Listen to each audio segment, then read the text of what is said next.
Adventures. My name is Lisa Keegan and we are wrapping up today our winter warmer week. So I really hope you've been inspired by the recipes this week.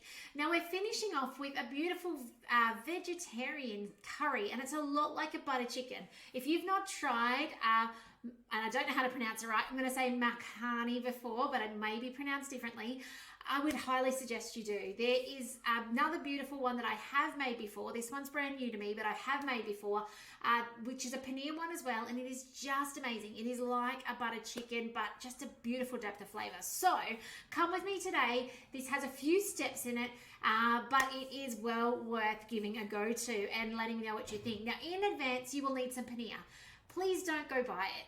Please make it. There is multiple recipes on Cookie Do where you can make this paneer, and it's really not labor intensive at all. I think it's 3 steps. You strain it and then you chop it up once it's cool, and then you fry it off. Like, it's really quite easy. And even if you bought it ready made, you'd still have to fry it. So you might as well make it yourself with vinegar and milk.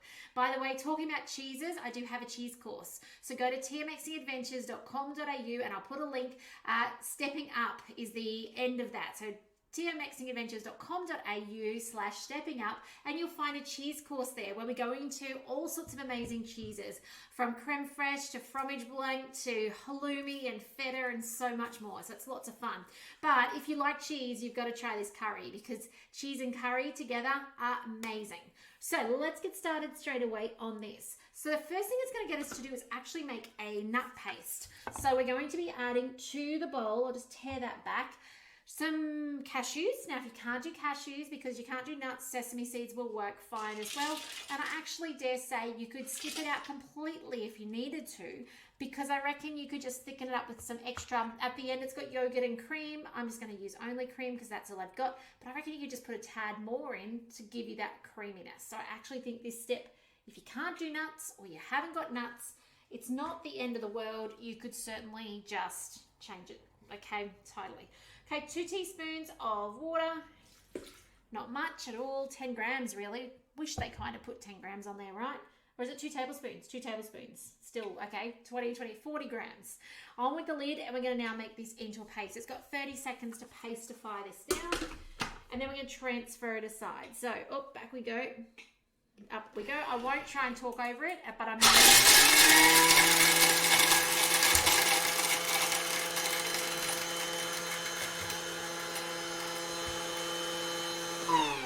I don't know about you, but I can hear that's done. And I was going to say, my last few words that the machine cut off was, but I may cut that short. You guys know, who've been watching me for a while, you know, I like to be snappy with these recipes. So sometimes I will trim them short. So I'll show you now what we've got. We've literally got beautiful pastiness in there. So we're going to now transfer this to a bowl and set aside. And it's only a little bit, like, it's really not much in there, because 25 grams is seriously not much. So some of it is a little nutty still. I don't know if you guys, I'll see if I can put that in front of the camera there. You can see there's a bit of texture to it still, but it's predominantly chopped down. So we'll just put that in the bowl, and then we're going to move straight onto the recipe. I won't be cleaning out the bowl regardless of what it says, because I just don't do that step. You guys know that. All right, there we go. That'll do. Now we're going to go next. Now rinse the mixing bowl. I'm not in my kitchen when I film these things, so we're not rinsing the mixing bowl. Worst thing that can happen if you don't is sometimes you'll get a burn on the bottom. Now, that's not a big deal. 1 tablespoon of citric acid, 1 cup of water, which is 250 grams, it's about that much in the bottom of your bowl. Use your kettle feature if you've got a TM6, and if you've got a TM31 or a TM5, use your aroma function. And you can actually cook it off really easily. Now, it says 5 cloves of garlic. I'm up to garlic paste at the moment. That's about a tablespoon. So 1 teaspoon is 1 clove. So we're going to have 4 is 1 tablespoon, and we'll have a little bit more. So I'm just going to put a heap spoon. Well, I was planning on it until it doesn't fit. Let's go backwards with it. I was planning on just putting some scoops in, but let's guesstimate this. If you like garlic, obviously you can be a little bit more generous. Now this next step is ginger, and I don't actually have fresh ginger that I've sorted out. It's actually in the freezer frozen, and it's in a jar, so I wasn't going to get done in time. So I've decided that I will use powdered instead. So somewhere here I have some ginger that's ready to go, and 20 grams is a decent amount. So we won't obviously use 20 grams in this. We're just going to put a teaspoon into this. typically what you find when you dehydrate something like ginger or turmeric, you'll see that it actually dehydrates down to about, I'm going to say a tenth of what it was. That's how much water comes out of it. It does change a little bit item to item, but with the turmeric, I had 2 kilos of turmeric and it made 200 grams worth of turmeric powder. So that's why I can kind of go, okay, that's probably going to come down to 2 grams. I don't mind ginger. Let's just round it up to 5 grams, which is approximately a teaspoon. Very approximate, okay, rough, very, very rough. If it was water, it would be right, but when it's not water, it's not going to be spot on. Normally this would chop for 5 seconds, speed 7. We don't need to because we've got the paste and the powder in there. The other thing with that ginger is if you do like ginger in your food, obviously just like the garlic, lift it up, put some more in there. That's perfectly fine. So now what's going to happen is it's going to chop again, and we don't need to chop it again, and transfer to a bowl and set aside.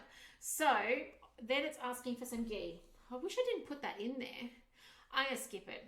I'm not going to take it out. All right, this is how I cook in my kitchen. I'm going to keep it real. I'm going to show you how I really do it, because this is how I would do it in the evenings when I'm cooking for my family, literally. So I'm going to show you guys that.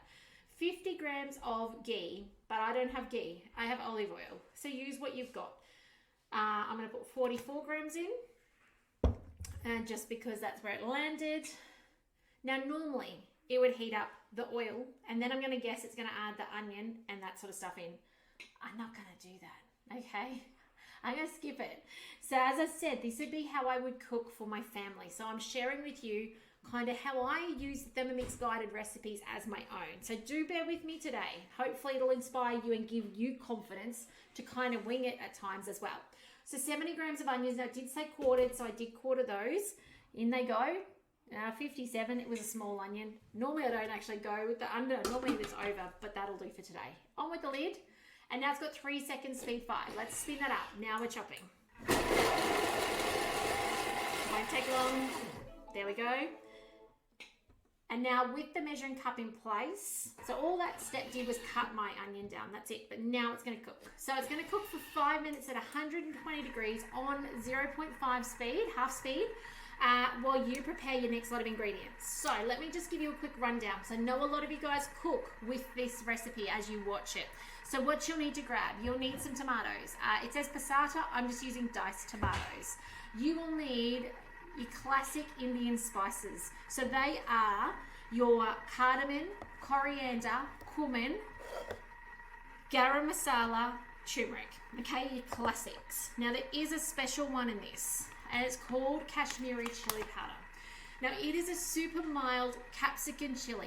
It is amazing. It has a beautiful flavor. Tandoori pastes are amazing with it in. I would suggest go to an Indian shop and grab some because it's just next level. If you need to use chili, you need to put the tiniest amount of chili into it because this is mild, your chili is hot, okay? So if you're swapping it in, if you're doing chili instead, quarter it, eighth it, especially if you don't like heat. Write down on your chili, okay? Because this is mild. So just a little tip there, you'll see that and go, what is that? Can I just really strongly say, get this stuff. It is amazing. Okay, it's just got a really beautiful broad flavor. We're not chili people. Hubby is. We're not. The rest of the family, but they will eat this because it's just a beautiful warmth, but it's not too hot. Otherwise, you will need your paneer, some veggies ready to go. I think it's 250 grams of veggies. I've got carrot, potato, and snow peas. So now would be the ideal time. You've got 5 minutes to chop those up. And this is the beauty of Thermomix cooking, right? You can literally know that most main meals start with a cook-off step where you can then spend the time prepping so that when you then get this stuff in, you can walk away and enjoy the rest of your time, which is what's important. So as you're watching along, I'm going to leave you in a second for the 3 minutes, but I would love to know, as you're watching along, what is your favorite curry? What is your warming winter curry that you just absolutely love? And, you know, when the weather cools down, that's the first thing you turn to. I'd love to know. Put it in the comments. So I will return back in 2 minutes and 50 seconds to show you the next step. So we'll see you soon. Okay, so that has cooked off. It smells absolutely amazing in here. So now it's asking for that garlic and ginger, but of course we never took it out. Now it would actually ask for you to cook it for 1 minute, but it's had a nice cook in there. It's actually had that full 5 minutes. All right, here we go. Now we're moving on to the passata, which in our case we're using diced tomatoes. In these go. 300 grams, so it won't be a full tin. Actually, you know what? It's close enough to a full tin. I'm just going to chuck my whole tin in. I think my tin might have, my scales may not have been calibrated right back to a 0. Might have needed to tare it, so there might be an extra 100 grams in there, but that's okay. Spare food in this house never goes astray. So now we're going to put the lid on and we're going to cook it for 5 more minutes to really reduce down that tomato a bit more, intensify that flavour. And then I'll come back and I will show you the next step. So it is 5 minutes, 100 degrees, speed 1. So we'll see you shortly. Okay, welcome back. That cook-off step for the tomato is done, and now we're going to start adding, I think, some beautiful spices in. So first thing we've got is a decent amount of salt. Don't skimp on the salt, okay? It's one of those things that often people say to me, oh, my food when I make it myself doesn't taste right. And it's actually the lack of salt, okay? Especially if your food originally, you know, if you're used to store-bought foods, it has a ton of salt in it. So you want to at least wean yourself down, not just go fully out without the salt, because your taste buds will notice the difference. I didn't bring the desiccated coconut in. I'm going to go without that. It'll be okay. And here comes our beautiful spices. So 1 teaspoon. If you're ever stuck and you're not sure between TSP and TBS, B for big, tablespoon. TS for small. I know I've got a big spoon today though.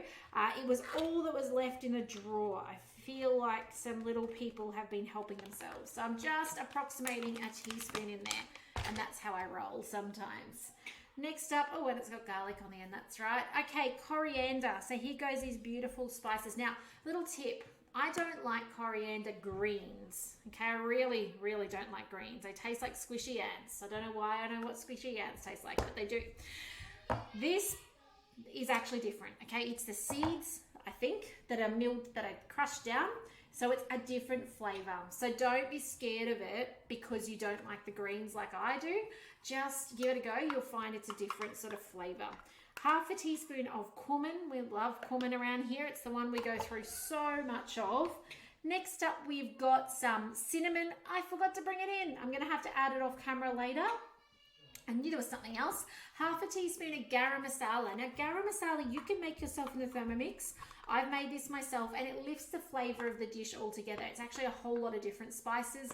It's on your cookie dough, so just check that out and make it yourself. It's so great when you make it yourself, because I think even some of the brands have rice flour in them.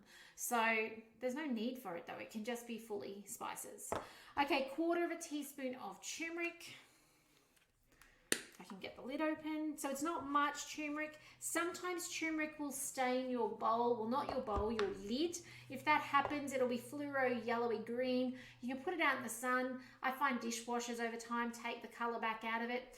To me, it's kind of a telltale sign of a well-loved Thermomix, and I really don't stress about it. So it's totally up to you whether that's something that you then feel the need to go make right in the sunshine. Okay, 100 grams of water, and we're nearly done on this step. So up we go.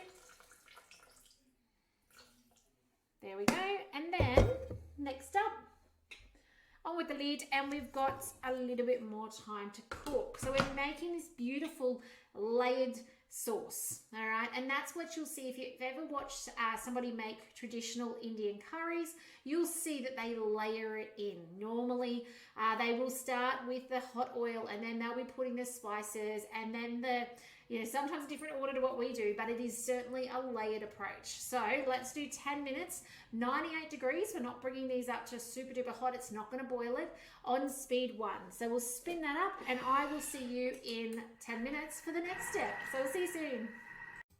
Okay, so that cook time is now done. We're getting towards the end of being finished. And as much as this recipe is a couple of steps, it's a couple of steps with decent time to go do something else. So it isn't a winter warmer you can throw together really quickly, but it's also not as long as last night's lamb shanks, okay, that were quite lengthy in time.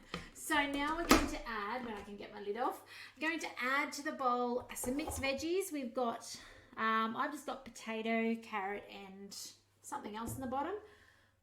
There we go. So, what's in the bottom? Oh, snow peas, that's right. Snow peas in there. A little bit more than they asked for, but anyway, that's okay. Better to have too much than not enough. Some water, just tear those scales back. Well, they were teared. having trouble seeing my screen. Anyway, it's because I'm standing behind. It says 100 grams. I am short. I will have to put more in later, another 90 grams. Next, the cashew paste. Okay, in that goes. And I think that's it. So now we're going to cook it again. I am going to dash out and grab the extra 90 grams of water to add in at this step. I don't want it to be too dry, especially because I've bulked out those veggies. So if you ever do find yourself in a recipe adding more veggies than you've got sauce, because you're being abundant like I was and put more into it, then remember to increase your liquid, or at least, like I haven't even got enough in there, so at least come to that point of being at minimum on that liquid. So I'm going to spin this dial. We've got 10 minutes, 98 degrees, reverse speed 1. And it says, meanwhile, do the next step, because the next step is to sear off your beautiful paneer, which is going to go into this next step. We've got then some cream. It does say yogurt. I don't have that. I'm just going to put more cream in, and we're pretty much nearly done. So come back in 10 minutes. Well, no, I'm going to pause this. You know, no need to come back in 10 minutes. I'm going to pause this, but I'm going to go do other stuff for 10 minutes, and I will come back and show you how to complete this recipe. It is worth the investment of your time. So, and I'd love to know if you've done this one. Can you say, yep, I've done this recipe and it was amazing? Do comment if you can highly recommend this recipe as well, because I know some of you guys have done cook-alongs with me in the past where we've done this. We've made up paneer, made the curry, and put it together. So I'll see you in 10 minutes. Well, my 10 minutes. I'll see you in a second when I hit go again. See you soon. Okay, let's finish this off. So it says to cook that paneer in that cook time while you've got the spare time, and then prolong the cook time if necessary on the veggies. I cut my veggies knowing I'd only have a certain amount of cook time, so I'm quite happy with how mine are in there. But have a look, it depends how big of chunks. Like mine were quite, probably 1.5 centimeters, 1.5 centimeters. This is where it asks for 75 grams of yogurt and 50 grams of double cream. I've got a carton that's expiring. I need to use it, so I'm just going to use it for both. So 125, I think my maths. Oh, okay, 150. That's all right. Close enough, good enough. Some sugar. I'm not going to put sugar into it. And the fried paneer. Okay, in that goes as well. And I just cut my paneer up into chunks about yay big. And then you can see various forms of attention span to detail on there. So obviously stovetop cooking is not my strength at all. So yes, we get different amounts. I do love, at the moment I'm looking in here, and you can probably see this is quite full up here. So this is easily going to feed my family tonight. And family of 6 tonight, because it's nearly 2 litres worth of curry. By the way, I did go back and I added the cinnamon, and I did add that extra water as well off camera. So 2 minutes, 98 degrees again, reverse slow speed, and this is pretty much the end of the recipe. How cool is that? So really easy to make, you know, I'm going to say takeaway style quality food in your Thermomix, where you know the colors, the numbers, the preservatives that are going into it, because there's really not many at all, if any, when you make it yourself. So I hope you're feeling inspired by this recipe. I will just check that there's nothing left to add. Let's go recipe details down to the bottom. Did you know you can do that? Scroll down to the bottom.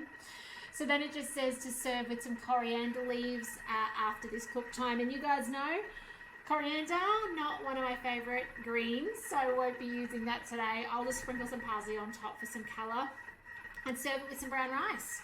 So that's it. Beautiful winter warming recipes. I hope you have enjoyed this series. Let me know of any questions you've got along the way. Next week, vegetarian meals. So whether that's lunch, dinner, for whether it's because you're cutting out meat because it's maybe too expensive, maybe you just need to for dietary reasons, or maybe you've got friends coming over, you're entertaining and they've got dietary requirements. So I can't wait to inspire you next week. This one even fits the bill, so it's a really good lead into our vegetarian dinners for next week.